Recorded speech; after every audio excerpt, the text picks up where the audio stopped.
Good morning, students. Today we will discuss about atomic structure part 2. In this part we will discuss about the uncertainty principle. In last part we have discussed about de Broglie dual nature of electron. Here uncertainty principle. This principle was given by Heisenberg. That was very great physicist. According him, at a time we cannot precisely determine position and momentum of small particle like its electron. ये जो यहाँ दिखाया गया है, it is mathematical form of uncertainty principle, that is del x into del p is greater than and equal to h upon 4 pi. Del x यदि यहाँ क्या है, अनसर्टेनिटी इन पोजीशन है, यानी स्थिति में अनिश्चितता है, and del P is uncertainty in momentum, then its product will be greater than equal to H upon 4 pi. H की वैल्यू जो होती है, एच क्या है यहाँ पे, प्लांक कांस्टेंट है, इसकी वैल्यू बहुत कम है, तो एच अपॉन 4 पाई जो वैल्यू हो जाएगी वो ऑटोमेटिकली क्या हो जाएगी, बहुत अधिक हो जाएगी. तो इट्स मीन हम एक ही टाइम पे स्थिति में अनिश्चित, मतलब स्थिति यानी किसी भी स्मॉल पार्टिकल लाइक इलेक्ट्रॉन की स्थिति और जो मोमेंटम होता है उसे हम प्रिसाइसली डिटरमाइन नहीं कर पाते हैं. आगे देखिए आप यहाँ, uncertainty principle was stated by Werner Karl Heisenberg in 1927 में दिया गया था. This principle gives a very vital relationship in momentum and position of an object. तो इससे किसके बारे में पता लगता है, किसी भी ऑब्जेक्ट की मोमेंटम यानी संवेग और उसकी स्थिति के बारे में पता लगता है. This principle states that the position and momentum of a particle cannot be simultaneously measured with arbitrarily high precision. एक ही टाइम पे हम किसी भी पार्टिकल की पोजीशन और मोमेंटम को नहीं बता सकते हैं. There is a minimum for the product of uncertainties of these two measurement. यानी कुछ ना कुछ अनिश्चितता रह ही जाएगी, इन दोनों को हम एक ही टाइम पर साइमल्टेनियसली डिटरमाइन नहीं कर पाते हैं. Hence the formula for the uncertainty principle is as follows. ये uncertainty principle जो है उसका मैथमेटिकली फॉर्मूला है. Heisenberg realized that in the world of very small particles one cannot measure any property of a particle without interacting with it in some way. Heisenberg का जो principal था वो small particles के लिए ही बताया गया था, कि स्मॉल पार्टिकल्स के लिए उसने यही बताया था कि किसी भी पार्टिकल की one can not measure any property of a particle, मतलब किसी भी पार्टिकल की जो कोई प्रॉपर्टी होती है उसे किसी से इंटरेक्ट किए बगैर हम डिटरमाइन नहीं कर पाते हैं. This introduces an unavoidable uncertainty in result. One can never measure all the properties exactly. यह जैसे आप जानते हो कोई भी आइडियल कंडीशन जो होती है वो इम्पॉसिबल होती है, तो इसी टाइप से इसने ये बताया था कि किसी भी अगर प्रॉपर्टी को अगर आप देखना चाहें किसी भी पार्टिकल की, तो ऐसा हो ही नहीं सकता है कि वो किसी से इंटरेक्ट किए बगैर वो प्रॉपर्टी हम उसकी देख पाए, उसे मेज़र कर पाए. और देखिए आप यहाँ इन द वर्ल्ड ऑफ, ही वही सेम है जो अभी आपको बताया था मैंने. यहाँ देखिए, measuring the position and momentum of an electron. अगर आपको किसी इलेक्ट्रॉन के लिए पोजीशन मोमेंटम मेज़र करते हैं तो आप कैसे करोगे. Shine light on electron and detect reflected light using a microscope. जैसे सबसे पहले हम देखते हैं इसकी पोजीशन को डिटरमाइन करना चाहते हैं. सपोज़ ये एक इलेक्ट्रॉन है, इसके ऊपर हमने लाइट डाली है और हम एक माइक्रोस्कोप के थ्रू वो जो रिफ्लेक्टेड लाइट है उसको हम देखते हैं, डिटेक्ट करते हैं.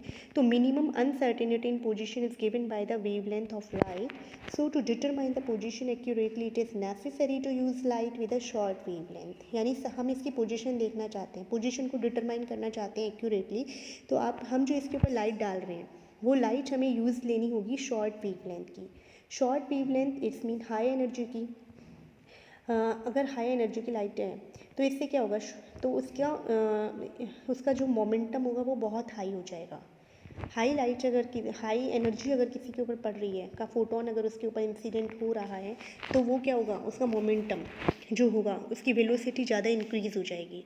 और हमें यहाँ पे क्या चाहिए, शॉर्ट वेवलेंथ इसीलिए चाहिए क्योंकि हम पोजीशन इलेक्ट्रॉन की in the form of wavelength he determine करते हैं. वेवलेंथ के रूप में ही हम इसकी पोजीशन को डिटरमाइन कर रहे हैं। तो हमें वेवलेंथ कैसी लेनी होगी, शॉर्ट वेवलेंथ हमने लिए तो इसमें हमने इसकी क्या देख ली है, पोजीशन को देख लिया, पोजीशन को हमने एक्यूरेटली डिटरमाइन किया है। Measuring the position momentum of an electron by Planck's law E is equal to hc upon lambda होता है। This is Planck equation. A photon with a short wavelength has a high energy. हम जानते हैं कि इसके according अगर wavelength short है, देखो E inversely proportional to 1 upon lambda है, यानी E is equal to 1 upon lambda हो गया, E proportional to 1 upon lambda. तो अगर लैम्डा की वैल्यू क्या है, शॉर्ट है, कम है, तो एनर्जी ऑटोमेटिकली क्या हो जाएगी, हाई हो जाएगी। और अगर हाई एनर्जी है then it would impart a large kick to the electron. तो इलेक्ट्रॉन क्या हो जाएगा, उसके ऊपर लार्ज किक पड़ेगी और वो ज़्यादा मोमेंटम यानी कि ज़्यादा दूर तक जाएगा, बहुत तेज़ी से जाएगा, वेलोसिटी उसकी इंक्रीज रहेगी and its momentum will be high. But to determine its momentum accurately electron must only be given a small kick. लेकिन अगर आपको इसका मोमेंटम एक्यूरेटली डिटरमाइन करना है तो हमें क्या देखना पड़ेगा कि इसके ऊपर स्मॉल किक पड़े, यानी कि एनर्जी जो होगी स्मॉल किक के लिए क्या देखना पड़ेगा आपको, एनर्जी जो होगी वो आपको कम लेनी पड़ेगी। एनर्जी अगर आपको कम इम्पार्ट करनी है इसके ऊपर तो वो एनर्जी कैसी होनी चाहिए आपकी, कम एनर्जी के लिए वो लॉन्गर वेवलेंथ वाली होनी चाहिए। और लॉन्गर वेवलेंथ अगर आपने ले लिया तो ही आपकी पोजीशन जो होती है वो आप एक्यूरेटली डिटरमाइन नहीं कर पाते हो, पोजीशन में ही अनसर्टेनिटी हो जाएगी। तो इट्स मीन अगर आपने देखा है, अगर आप मोमेंटम में अगर आप एक्यूरेसी लाना चाहते हो, एक्यूरेसी लाते हो, यानी कि अगर उसके ऊपर क्या पड़ रहा है कि हाई एनर्जी वाली इलेक्ट्रॉन, अगर हाई एनर्जी वाले फोटोन अगर उसके ऊपर गिर रहे हैं, इलेक्ट्रॉन के ऊपर ऐसी लाइट डाल रहे हैं जो कि हाई एनर्जी वाली है, हाई एनर्जी वाली है, तो इट्स मीन उसका वेवलेंथ अपने आप ही क्या होगा, कम होगा। तो वेवलेंथ कम होगा, हाई एनर्जी होगी, हाई एनर्जी होगी तो उसका मोमेंटम यानी कि लार्ज किक होगी, मोमेंटम जो होगा वेलोसिटी बहुत इंक्रीज हो जाएगी उसकी, तो हम मोमेंटम को नहीं डिटरमाइन कर पाएंगे एक्यूरेटली। और अगर पर उसकी पोजीशन हम एक्यूरेटली डिटरमाइन कर पाएंगे। और अगर हम मोमेंटम को एक्यूरेटली डिटरमाइन करना चाहते हो तो आपको क्या करना पड़ेगा, उसके ऊपर शॉर्ट किक देनी पड़ेगी। इट्स मीन आपको एनर्जी जो होगी वो कम देनी पड़ेगी। लो एनर्जी के लिए आपको हायर वेवलेंथ वाली लाइट यूज़ करनी पड़ेगी। तो हायर वेवलेंथ वाली लाइट अगर आपने यूज़ किया है तो स्मॉल किक होगी, उस पर इनकी वेलोसिटी कम होगी इलेक्ट्रॉन की, मोमेंटम आप प्रिसाइसली डिटरमाइन कर लोगे, लेकिन आपका जो पोजीशन है उसमें अनसर्टेनिटी आ जाएगी। Fundamental trade off, it's mean आपको क्या पता लग रहा है इसमें, use light with short wavelength. अगर आपने शॉर्ट वेवलेंथ की लाइट यूज़ की है then accurate measurement of position but not momentum. तो आपने क्या कर लिया, पोजीशन तो एक्यूरेट मेज़र कर ली बट मोमेंटम आपका एक्यूरेट आपने मेज़र नहीं कर पाए। Use light with long wavelength, long wavelength वाली अगर आपने लाइट यूज़ किया, इनकी एनर्जी कम है तो लॉन्ग वेवलेंथ हुई, तो आपने देखा कि मोमेंटम आपने एक्यूरेट डिटरमाइन कर लिया है, पर अब इस टाइम पे आप पोजीशन को एक्यूरेट डिटरमाइन नहीं कर पाएंगे। तो इससे यही पता लग रहा है कि एक ही टाइम पे दोनों ही चीज़ों को हम एक साथ नहीं डिटेक्ट कर पाते हैं, दोनों में ही अनसर्टेनिटी रह जाती है। कि अगर आपने पोजीशन अच्छी एक्यूरेटली डिटरमाइन की है तो मोमेंटम में अनसर्टेनिटी ज़्यादा होगी, यानी डेल एक्स की वैल्यू, डेल एक्स क्या होती है, uncertainty in position. Uncertainty in position अगर कम है, डेल एक्स की वैल्यू कम है तो डेल पी की वैल्यू ज़्यादा हो जाएगी, और अगर डेल एक्स की वैल्यू ज़्यादा है तो डेल पी की वैल्यू कम हो जाएगी। हाइजेनबर्ग अनसर्टेनिटी प्रिंसिपल के अकॉर्डिंग क्या है, the more accurately you know the position that is the smaller del x.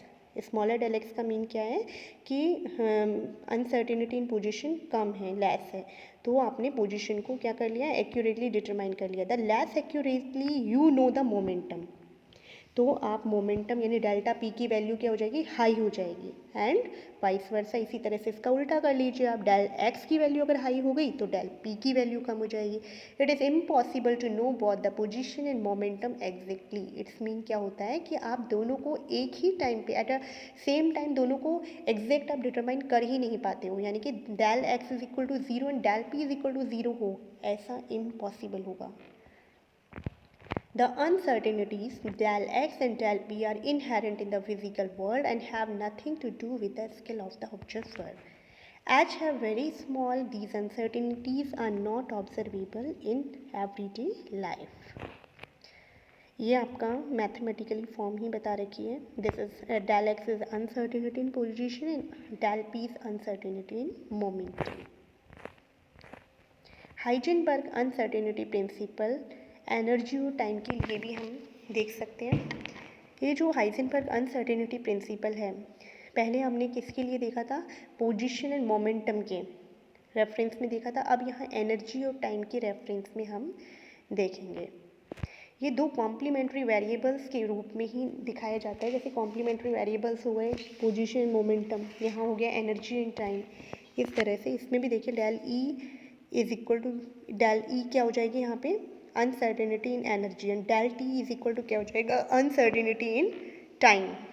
तो del E into del T इनका जो प्रोडक्ट है is greater than an equal to H upon 4 pi. The more accurately we know the energy of a body, the less accurately we know how long it possessed that energy. यानी कि अगर हम more accurately we know the energy of the body, अगर हम energy of the body को, किसी भी body की जो एनर्जी है उसको मोर एक्यूरेटली डिटरमाइन कर पाते हैं, तो कितने टाइम तक वो उस एनर्जी को रखेगा उसको हम लेस एक्यूरेटली डिटरमाइन कर पाएंगे। The energy can be known with perfect precision del E is equal to 0 only if the measurement is made over an infinite period of time. अगर आप चाहते हो कि एनर्जी को आप परफेक्ट प्रिसीजन है कि बिल्कुल प्योरिटी के साथ आप उसे मेज़र कर पाए, उसमें कोई भी अनसर्टेनिटी ना हो, यानी del E is equal to 0, तो आपको क्या लेना पड़ेगा कि जो डेल टी होगा वो कितना होना चाहिए इनफाइनाइट टाइम, यानी कि इनफाइनाइट वैल्यू। अगर उसकी वैल्यू इनफाइनाइट होगी तो इसकी वैल्यू 0 होगी, यानी उसमें अनसर्टेनिटी कितनी होगी 0 होगी एनर्जी में। समरी अब देख लीजिए आप यहाँ से क्या मिला है, क्या समरी बताई थी, हम क्या लेसन मिला है हमें हाइजेनबर्ग से। The idea of a perfectly predictable universe can not be true, यानी कि परफेक्टली यथार्थ रूप, परफेक्टली यानी पूर्ण रूप से प्रिडिक्टेबल, ऐसा नहीं है कि हम पहले से ही किसी की कल्पना कर लें। Predictable universe can not be true, there is no such thing as an ideal, कोई भी आइडियल चीज़ नहीं है इस दुनिया में। Objective observer however nature offers probabilities which can be calculated and tested. तो किसी भी चीज़ को हम परफेक्टली प्रिसाइसली डिटरमाइन नहीं कर पाते हैं, केवल और केवल उसकी प्रोबेबिलिटी ही देखी जा सकती है, कैलकुलेट की जा सकती है। थैंक्स।